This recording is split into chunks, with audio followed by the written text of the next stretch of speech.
As promised from our live stream, we'll be reacting to grabe, one of probably the most powerful collaborations yet.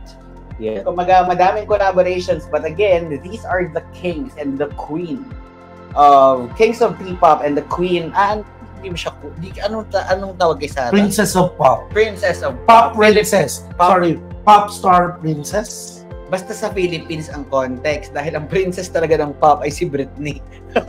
Sa Hollywood. Yeah, so ayan, iba-ibang branding pero regardless, two of the biggest stars in Philippine music industry. In the Philippine music industry, SB19 and Sarah G for a brand, which is Acer. Kung maalala nyo last year, nung Acer Day, we were expecting an interaction between Sarah and SB19. Unfortunately, nagkameron ata ng concert? Sarah was sick. Sarah was sick. Parang Sarah was supposed to perform nung Acer Day nung manood tayo sa MOA Arena. And this Acer Day naman, SB19 happens to be in the United States for their Pagtatag World Tour. So wala din sila sa Philippines. It's quite, you know, the timing, pero we understand. Yes. Kumbaga, ang dami rin sanang nakita natin, which is Dara with SB19, which is may collaboration naman. That's coming December. So ang dami nating ilo-look forward. And one of which is this music video for Acer. So we're so excited to watch this. Kasi, well, technically, they're the biggest ngayon. Two of them. Yeah. At saka gusto ko rin makita kung paano magbe-blend yung boses ni Sarah at saka yung boses ng boys. Yeah. So let's And watch. ang daming nag-manifest nito, guys. True. Sa mga early days ng SB19. Yeah. Let's watch.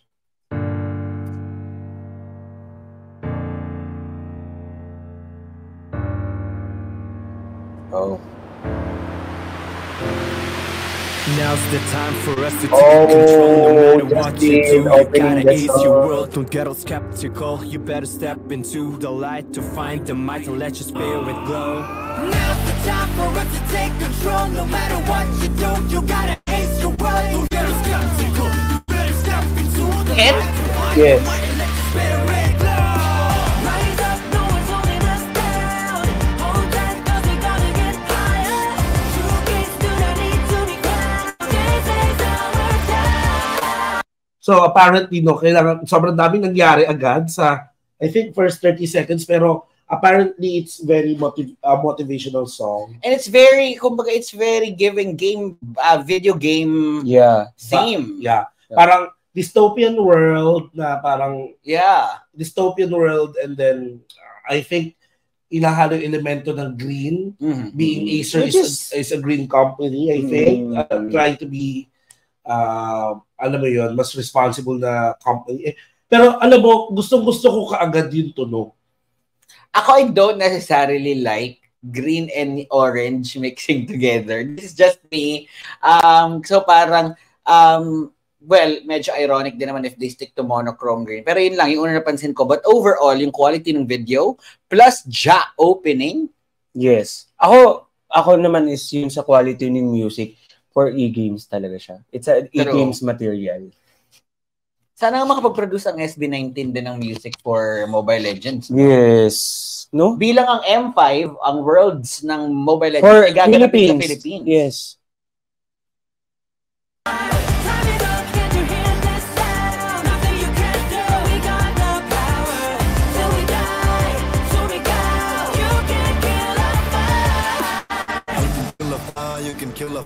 Ay, grabe, Ken.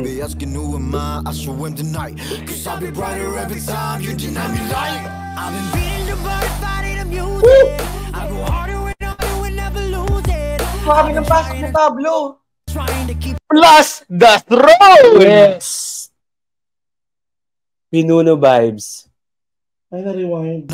So, feeling mo queen ka? Data! What's the voice? I've been trying and trying to keep refusing, but I know who I am, I don't need to prove it. Yeah. Ganda ng boses talaga ni Pablo. I mean, naaalala ko ng mga first time natin nakilala yung voice. Aside sa bias mo siya, ang ganda talaga ng ano. Data. Hindi, pero totoo, ang ganda ng quality ng boses niya. Totoo, sobra. Ilagay mo nga muna yung ano natin, nalamig yung natunaw. Paabot na ng best. Sige na, commercial Go, tapusin na. Yung soju kasi namin naiwan sa palagay lang sa ref. Dahan-dahan sira yung freezer. Charot. Diyan lang sa baba. Dahil commercial Mahalaga yung Charot. Kaya nasisira yung earth Correct.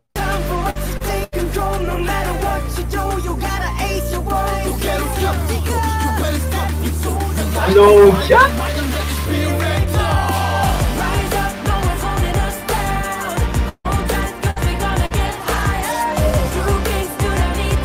Oh! True kings do not need to be crowned. Diba? Actually, sa totoo rin yan Yung talagang pag yung king, with or without crown, or kahit walang seremonyas, pag talaga command, nagko-command. Yeah. Yun yung talagang true king. Ako pala, utos lang ako. Correct.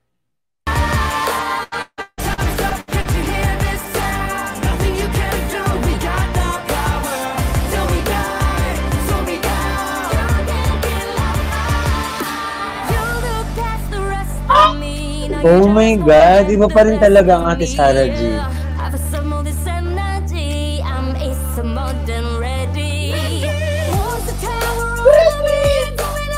Hindi na gano'n. Hindi na great. Well, makapamilin.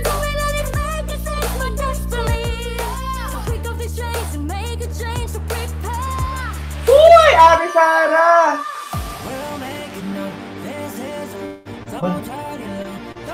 Suwabe ng AI nila dito, ha?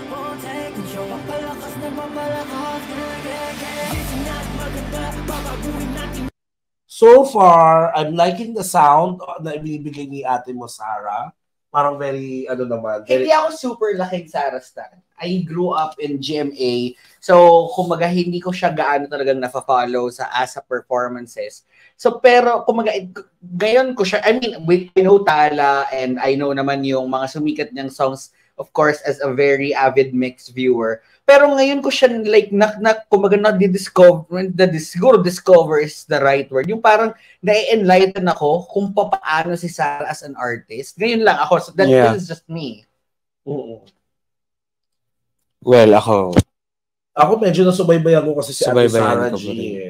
And when it comes to Sarah G, hindi siya yung pinaka-technically good singer kasi parang paglalaban sa biritan, nandiyan sila Ate Reg. Of course. Mga talagang diva talaga. Pero iba kasi yung quality ng boses ni Sarah. True. Very unique. Yeah.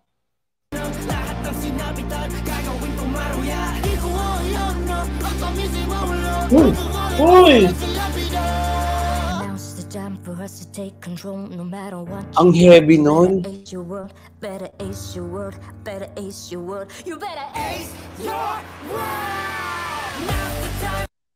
Ito lang yung parang ako, alam ko na to sa production.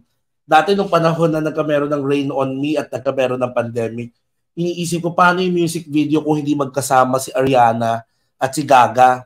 Ito yung kanina ko pa iniisip pero I would like to elephant in the room. I wanted that interaction dito sa video na to pero I think she do nila separately. Yeah. Kasi tsaka yung Blackpink at tsaka Selena Gomez for Ice Cream. Girl, yun ang pinaka-Diyos ko, iritang-irita ako dun. Sana hindi nila muna produce yung ice cream na yun. Nangihinayang kasi ako. Yung banding. That song had so much to offer. Yeah, it had so much vibes na parang it could have been so cohesive had they been in a set together.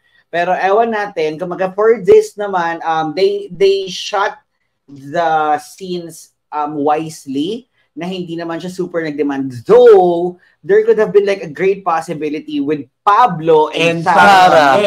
Ang pinakang magandang makita natin yung like talagang nasa one studio sila. Tapos one studio, tapos kumakanta ng sabay. Yes. Yung nagdagasgasan ng mga vocal cords. For sure naman, if this is a music video shot, hindi naman na sila kakanta doon like ng biritan. But imaginein mo yung prowess nung dalawa. Yes. Pablo being the leader of SB19 with those vocals and Sarah G na bumibirit. Oh my God. That's saka pati we know na si Sarah G yung hindi talaga, alam mo yun, patuloy siya nag-aaral, hone pa rin niya yung craft niya, and may pagka-perfectionist din siya behind the screen. Yes. I think ang ganda siguro ng kombinasyon, if ever, ng SB19 at saka ni Sarah, if kahit sa recording studio lang yan, or kahit sa concert, or kahit sa music video, pero I'm losing hope na magkameron talaga sila ng one frame together. Yeah, I think wala. Kung meron man edited, feeling ko lang. Yeah. But we could manifest. O kasi we acknowledge siya sobrang for another collaboration. Baka may special moment, di ba? We don't know.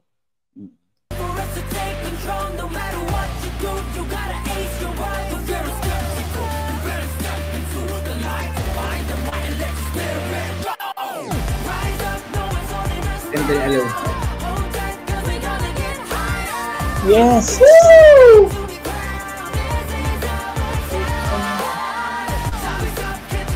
Sorry, si Sora dun, no? Very angelic, pero alam mo, very Cassiopeia ang dating. Sorry. I think that's edited. Oh, plus nilayo pa. Oo, nilayo, para hindi obvious. But definitely, I like, eto I'm going to review this song and this music video na may pinopromote silang brand. Hindi naman ito yung parang pinroduce for an album, for an era, produce to for a promotional promotional release. And so far, I think it served its purpose na ma-promote ang Acer. Totoo naman.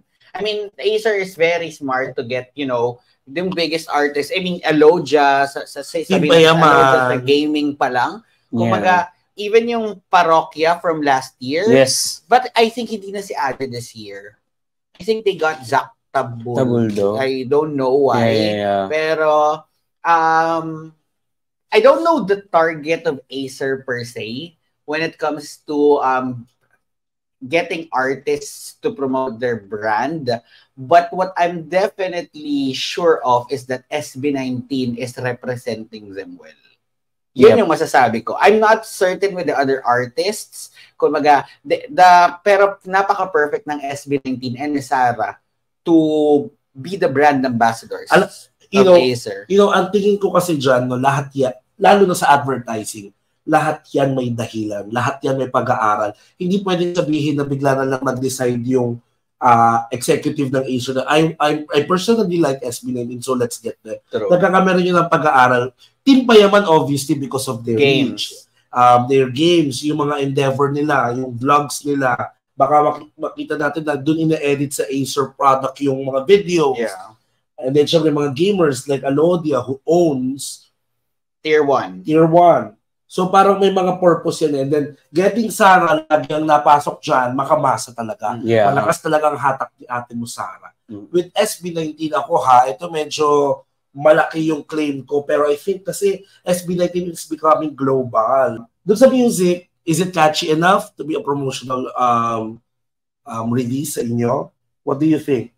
Yeah, kanina nga, sabi ko, very e-game yung quality ng music. So, in that sense, if we're going to talk about e-games na quality kasi games, medyo broad it is. Talaga. Kasi ako meron ako, I don't know if you're familiar with Lord, yung isa niyang kanta na ginamit din for a music game, surprisingly. Actually, I also thought of Environista 2014, yung event natin sa school, which is si Jeff, kinuha niya yung isang music out of a video game, si Lord pala ang kumanta nun. So, that had a similar approach to this. So, in that manner, it's quite successful. But when you say catchy, for like catchy na may recall, it's not that. It's not. Kasi parang yun yung gusto ko i-point out na parang, siguro kapag selecta, yung mga ganong brand na parang na talagang ibebenta mo sa market as if hotcake, ice cream, yung medyo mura lang talaga abot ng madla, catchy dapat. Pero if you want to sell premium,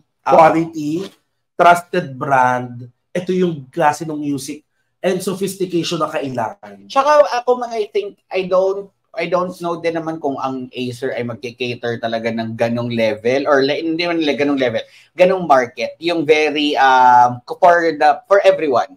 So feeling ko ang gusto nilang ma-establish with this music and this music video is that imagine going to an event for esports. Tas pagpasok mo, very smooth setter naman siya. In that manner, it's very successful, I would say.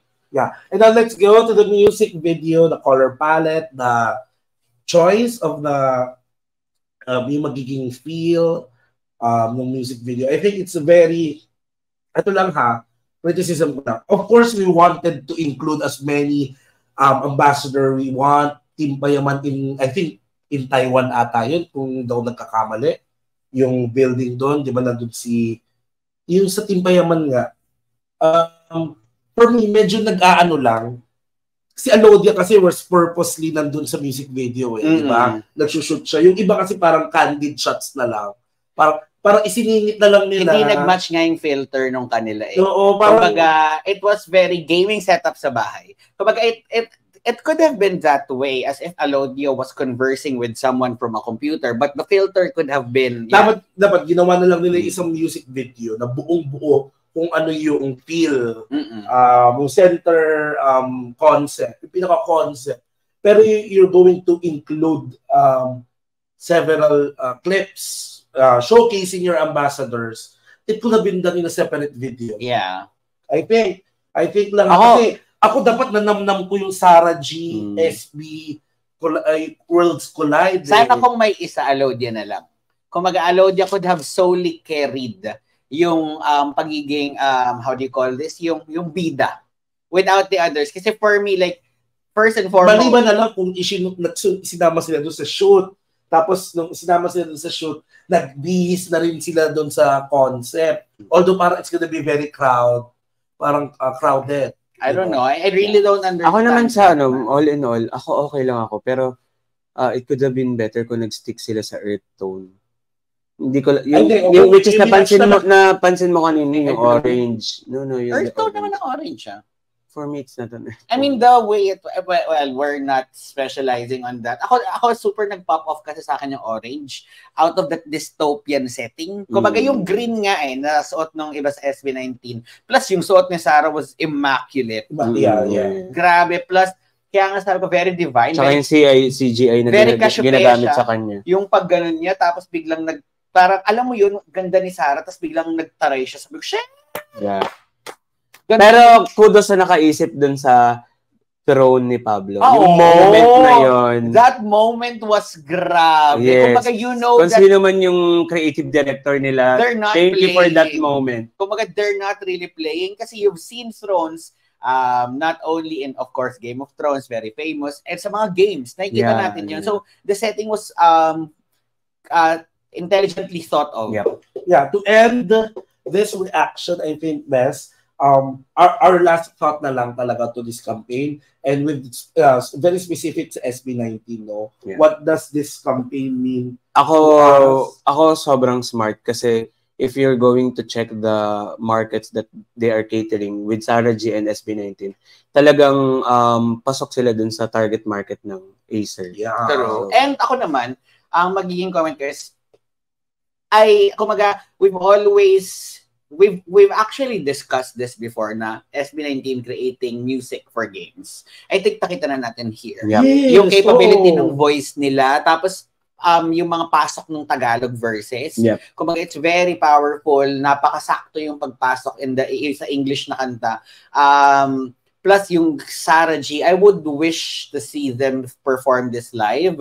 Kumaga, I can really see yung emanating power from the both of them. The collaborative, personal, chemistry and collaborative spirit kapag sa stage. Yeah, grabe yung super magre-resound kasi yun I mean, makita mo pa nga lang yung dalawang personality without them singing, just seeing them, it resonates so much already. How much more can you see, how much more if you see them rather na Pablo and, SB19, hindi na lang si Pablo, si SB19 and si Sarah in one stage together na bumibiri to this song.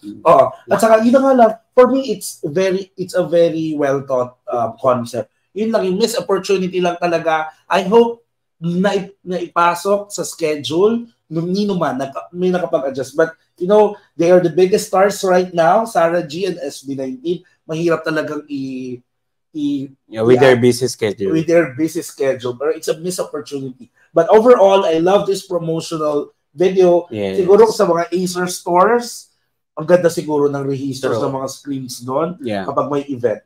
And good luck sa Acer. Thank you very much for doing this to our planet and for hiring our boys. Imagine the feeling ng popstar ka na 18 ka pa. Bonus na bonus. Paano pa kung allogers ka? Oh my God! Sumobra-sobra na. Thank you very much for supporting our video. You can check out our description box below. For more ways to support us financially, we don't really earn much, especially with all the copyright. So, whatever you give us, it's very, very well appreciated. I'm your Sugar Spice and sometimes nice. My name is Blake. And this is Harry. And this is Matt. Bye! Bye!